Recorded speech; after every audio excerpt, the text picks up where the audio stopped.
You know that feeling, right? That sudden just gut punch. Yeah. Makes you want to crawl into a hole, block everyone. Yeah, that feeling. Yeah. Whether it's work or love or even just feeling left out somewhere small. Exactly. It's like this universal human thing, the sting of rejection.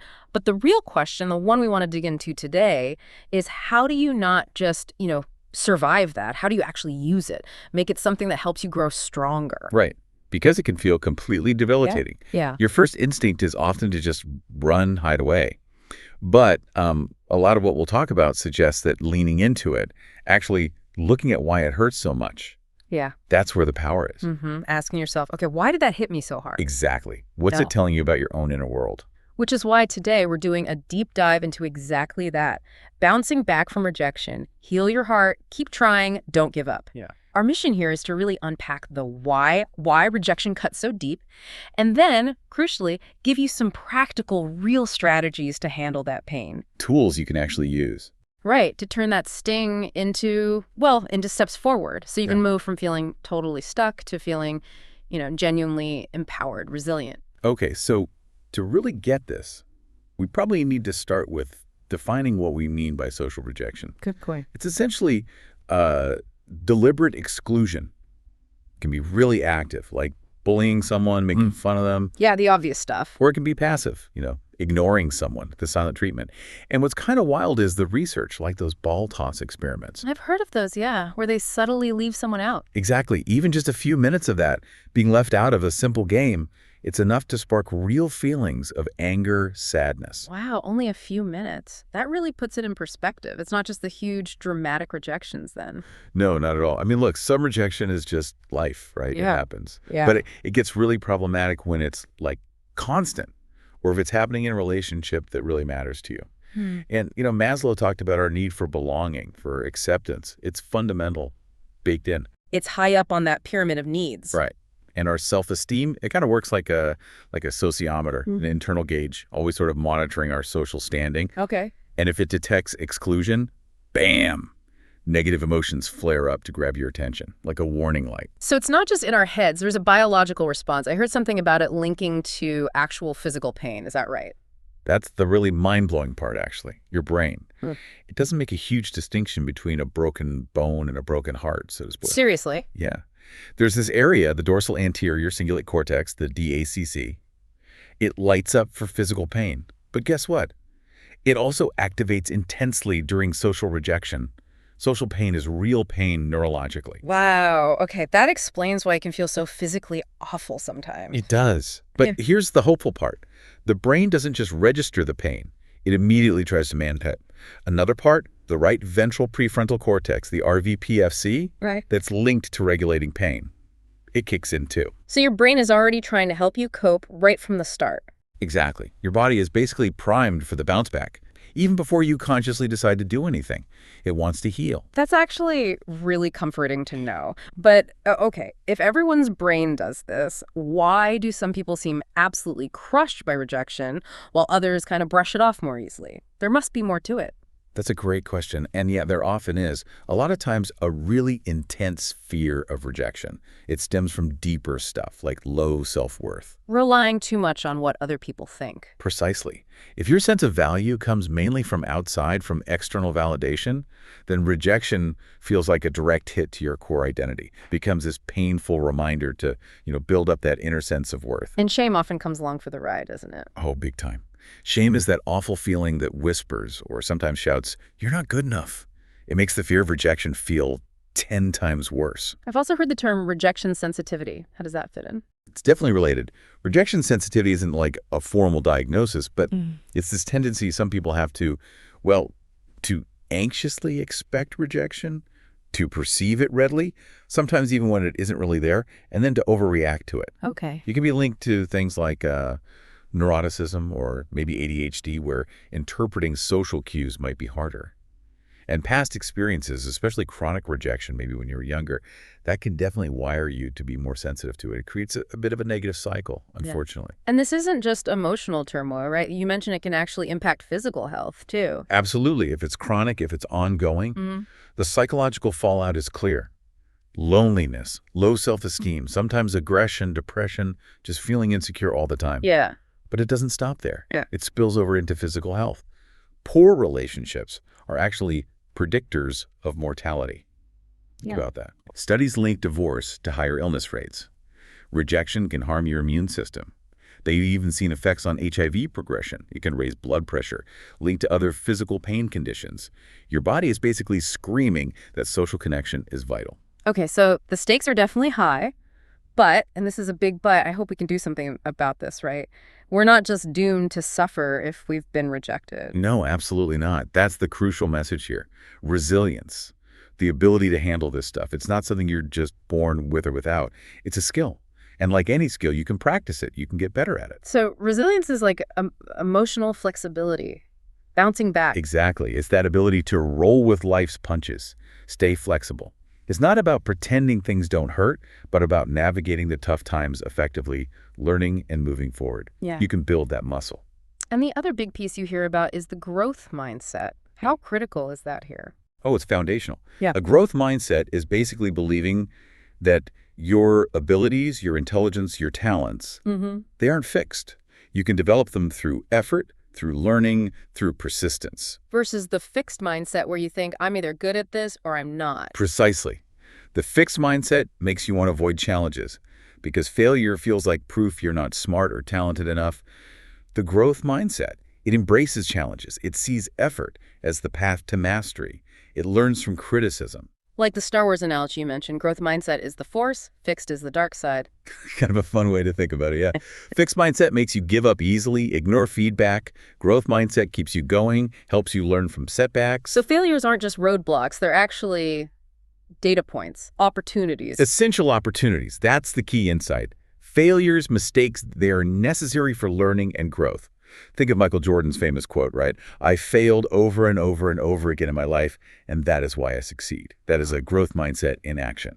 Okay, mindset is key. Resilience is the goal. What are the actual steps, the pillars to build this? How do we do it? Right. Let's get practical. Pillar number 1 is all about shifting your perspective and your thoughts. Okay. First up, practice acceptance. Look, feeling disappointed, frustrated, sad after rejection, totally normal, natural. Trying to just stuff it down or ignore it usually backfires. Makes it worse, yeah. So instead, try to just observe it. Notice the thoughts swirling around. Notice the feelings in your body, maybe that tight jaw or tense shoulders, but observe them without judgment, like watching clouds pass by. Just acknowledging, okay, I feel lousy right now. Exactly. That non-judgmental stance allows the feeling to actually process and pass through you instead of getting lighted inside. I like that. Not fighting it. What's next within this pillar? Then really focus on what you can actually control. It's so easy to feel completely powerless when something blindsides you. A bad review, a relationship ending unexpectedly. Yeah, like the rug's been pulled out. Right. But that single event doesn't dictate your entire future. You can control your response. You can control your effort going forward. Reframe it. This isn't proof I'm a failure. It's information I can use to grow. This sounds like optimistic thinking, but not in a naive way. More like a skill. Exactly. It's about how you explain events to yourself. Psychologists talk about the 3 Ps of explanatory style. The 3 Ps, okay. Yeah. Personalization. Is it all my fault? Or are there other factors? Optimists acknowledge their part but don't take 100% of the blame for every setback. Pervasiveness. Does this one rejection mean my whole life is terrible? Or is it just this one area that's disappointing right now? Optimists contain the negativity. Right, compartmentalize it. Exactly. And permanence. Is this setback going to last forever? Or is it temporary? Optimists see hardship as changeable, something they can work through. It's about consciously challenging that default negative bias our brains sometimes have. Okay, so don't make it personal, pervasive, or permanent. Got it. What about those nagging, automatic negative thoughts? The I'm not good enough loop. Ah, yes. That's where cognitive restructuring comes in. It's a core technique, actually, from cognitive behavioral therapy, CBT. How does that work? You learn to identify those really unhelpful, often automatic, negative thoughts that just fuel the fear and pain. And then you challenge them. You question them.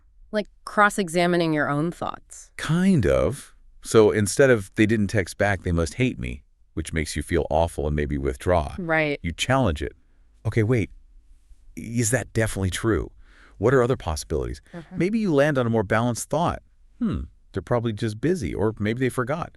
It doesn't automatically mean they hate me. And that simple shift can change how you feel and what you do next. Dramatically. Uh, It breaks the negative spiral. Less distress, maybe you follow up later calmly. It changes the whole internal narrative. that makes a huge amount of sense. Okay, shifting gears. Pillar 2 sounds like it's about taking care of ourselves. Holistic self-care. Absolutely vital. You got to fill your tank, Yeah. especially when you're dealing with something emotionally draining like rejection. Can't pour from an empty cup. Exactly that. Prioritizing basic self-care, sleep, decent food, doing things you actually enjoy. It's not selfish. It's essential. It builds your buffer against stress, keeps your outlook more positive, ensures you're not running on fumes when challenges hit. So beyond just get enough sleep, what does this look like practically? Well, there's a great framework from DBT, dialectical behavior therapy, called the PLEASE skill. It's super practical. Please. Okay, break it down. P is for physical illness, treat it. See doctors, take meds if needed, stay active. L is limit or avoid mood-altering substances. Alcohol, drugs, even excessive caffeine can mess with your emotional regulation. Makes sense. Keep a clear head. E is for eating balanced, regular meals. Avoid blood sugar crashes that impact mood.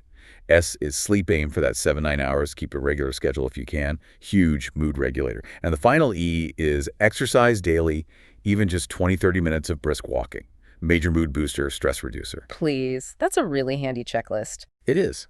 And remember, self-care is broad. It's physical, Mhm. hydration, hygiene, getting outside. Emotional, mindfulness, journaling, gratitude, positive self-talk like I am enough.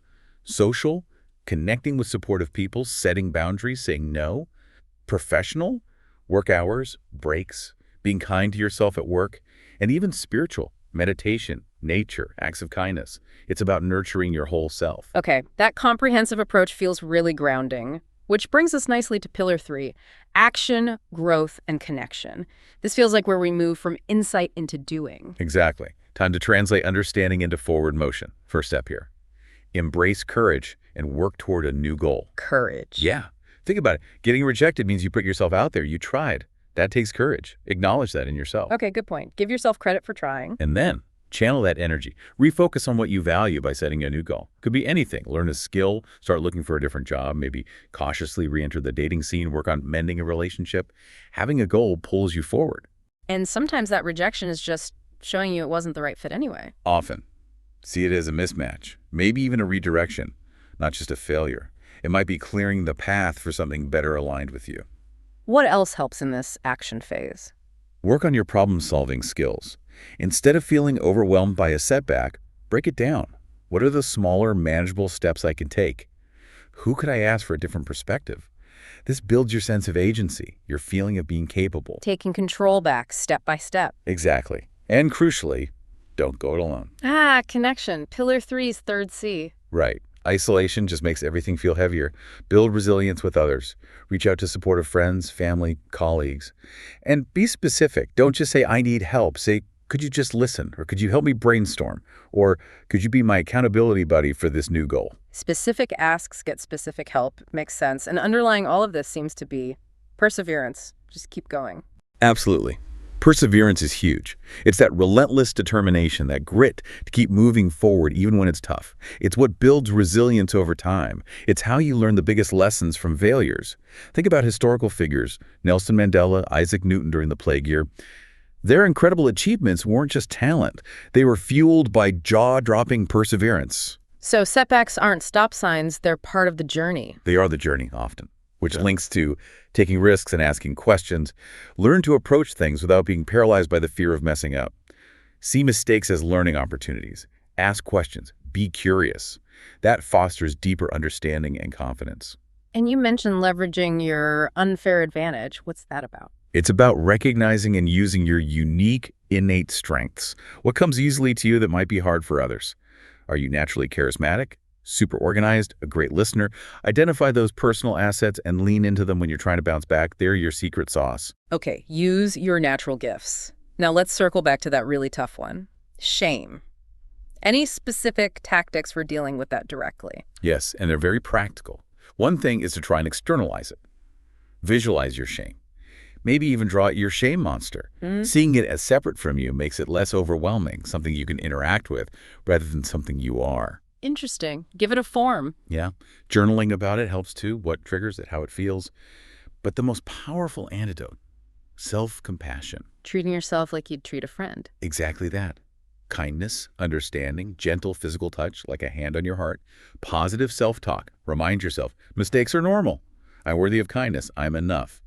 Practice gratitude for yourself. Instead of beating yourself up, you actively nurture yourself. Yes, and maybe even have an action plan ready. When shame hits, I will call friend's name or go for a walk or listen to calming music. Having a plan reduces the panic. This is all incredibly helpful, really actionable stuff.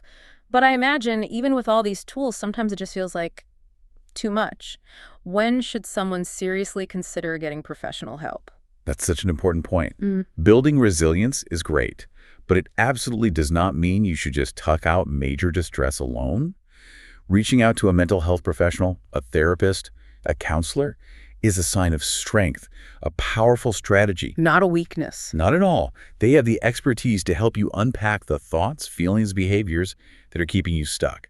They can provide tailored support to help you use these strategies effectively and build a life that feels meaningful to you, defined by your goals, not by past hurts. So therapy or coaching can provide that personalized roadmap and support system. Exactly. A safe space, expert guidance. Highly recommended if you're really struggling to move forward. Okay. This has been, wow, such an insightful deep dive. Let's try and wrap up the key takeaways. Rejection, yeah, it hurts. It's probably unavoidable. Part of the human package. But how you react, how you bounce back, that's not fixed. It's a skill, a set of muscles you can absolutely build. Definitely. It involves shifting your thinking, practicing that self-compassion, taking care of your whole self, mind, and body. Filling that tank. Taking courageous action, even small steps towards new goals. And maybe, most importantly, connecting with others, not doing it alone. Yeah, connection is key. And remembering, often rejection isn't even really about you. It's a mismatch.